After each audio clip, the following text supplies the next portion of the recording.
Let's move on towards theorem number 12. So here is the theorem number 12. Okay, it is written over here. Let me put this to the upward side. Okay, if A be a symmetric matrix, then adjoint A is also symmetric matrix. If A is a symmetric matrix, then adjoint of A is also symmetric matrix. Now, if you don't know what is adjoint, I am going to tell you in the upcoming lectures. But for the time being, you must have learnt about adjoint in your lower classes.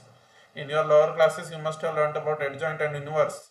But I am going to tell you about adjoint and inverse, how to find them in the upcoming lectures. I am going to tell them in the upcoming lectures. For the time being, have a focus on this property.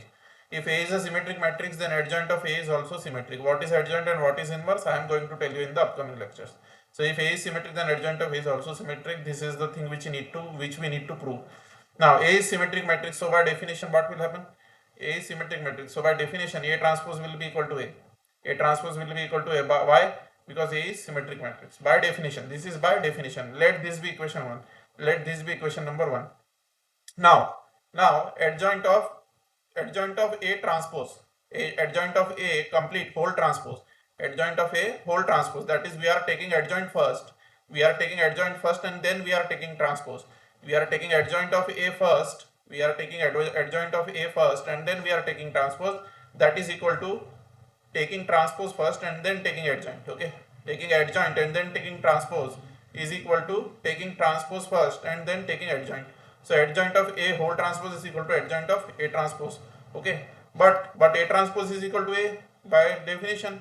Okay, so this A transpose can be replaced by A. Now I have replaced that A transpose by A. Okay, because A transpose is equal to A as it is symmetric. So therefore we got what? What did we get? What did we get? We got adjoint of A transpose, and A transpose is equal to A, so it will be adjoint of A. Okay, so adjoint of A complete transpose is equal to adjoint of A. Okay, keep this thing in mind. Now because of this one property, property of symmetric matrix, by property of symmetric matrix, adjoint of A is also symmetric because it satisfies this condition that adjoint of A whole transpose is equal to adjoint of A. It is satisfying that condition. Okay, so adjoint of A complete transpose is equal to adjoint of A by equation 1, because we replaced A transpose by A. So adjoint of A is symmetric matrix. Therefore what? Therefore adjoint of A is symmetric matrix because its transpose is equal to the matrix itself. Its transpose is equal to the matrix itself. So adjoint of A is symmetric matrix. Clearly adjoint of A is symmetric matrix. Okay.